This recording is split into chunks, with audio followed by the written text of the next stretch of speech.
Assalamualaikum warahmatullahi wabarakatuh. Nama saya Alfisharina Kodaria, MPM 721213217 dari kelas Manajemen Sumber Daya Manusia 2021C. Di sini saya akan menjelaskan materi mengenai pelatihan dan pengembangan SDM. Yang pertama yaitu pentingnya pengembangan SDM. Apa itu pengembangan? Pengembangan merupakan suatu usaha untuk meningkatkan kemampuan teknis, teoritis, konseptual, dan moral karyawan sesuai dengan kebutuhan pekerjaan atau jabatan melalui pendidikan dan latihan. Lalu pendidikan. Pendidikan merupakan peningkatan pengetahuan umum dan pemahaman atas lingkungan secara menyeluruh. Lalu latihan. Latihan merupakan suatu usaha peningkatan pengetahuan dan keahlian seorang karyawan untuk mengerjakan suatu pekerjaan tertentu. Lalu selanjutnya yaitu ada tujuan pengembangan.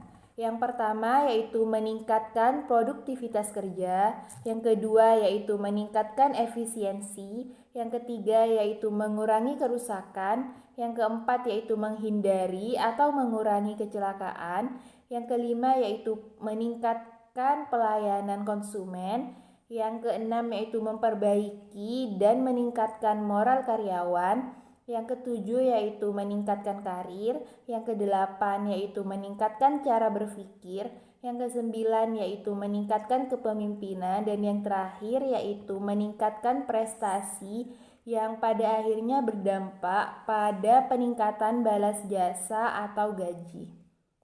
Selanjutnya yaitu ada skema pengembangan karyawan. Di sifat yaitu ada pengembangan pengetahuan, di proses yaitu ada pengembangan intelektualitas, dan di metodenya yaitu ada sekolah, ceramah, program pengajaran. Lalu ada sifat itu pengembangan keterampilan, prosesnya yaitu latihan atau praktek, dan metodenya yaitu ada diskusi, kasus bisnis, game, project studi, consulting project, role playing. Lalu ada sifat yaitu pengembangannya sikap, lalu prosesnya itu ada pengembangan sikap atau sifat yang emosional, lalu metodenya yaitu ada games, sensitif, training, lalu selanjutnya yaitu ada prosedur pengembangan karyawan. Yang pertama yaitu penentuan kebutuhan. Yang kedua yaitu penentuan sasaran, ada teknik skill, manager skill, dan konseptual skill. Lalu yang ketiga yaitu penentuan isi program. Kurikulum harus ditetapkan secara sistematis, yaitu ada jam pertemuan, metode, sistem evaluasinya. Lalu yang keempat yaitu ada prinsip-prinsip belajar. Yang pertama yaitu ada partisipatif, yang kedua yaitu repetisi, yang ketiga yaitu relevansi, dan yang keempat yaitu umpan balik. Belajar pada program pelatihan dilakukan dengan menggunakan pendekatan andragogi. Prinsip pembelajaran andragogi yang pertama yaitu peserta didik mengerti dan menyetujui tujuan pendidikan dan latihan. Lalu peserta didik memiliki kemampuan untuk belajar, lalu menciptakan situasi belajar yang bersahabat.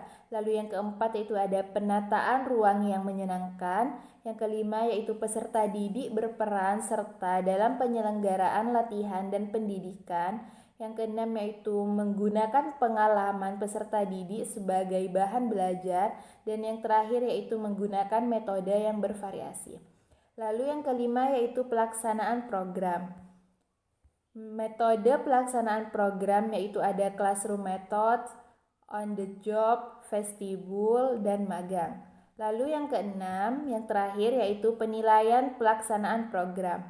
Yang pertama yaitu prestasi kerja karyawan meningkat, yang kedua yaitu kedisiplinan meningkat, yang ketiga yaitu absensi rendah, yang keempat yaitu tingkat kerusakan produksi alat dan mesin rendah, yang kelima yaitu tingkat kecelakaan rendah, yang keenam yaitu tingkat pemborosan bahan baku, tenaga, dan waktu rendah, yang ketujuh yaitu tingkat kerjasama karyawan meningkat, yang kedelapan yaitu tingkat tingkat upah insentif karyawan meningkat, yang kesembilan yaitu prakarsa karyawan meningkat, dan yang terakhir yaitu kepemimpinan dan keputusan manajer lebih bijaksana. Baik, hanya itu yang dapat saya sampaikan. Terima kasih. Wassalamualaikum warahmatullahi wabarakatuh.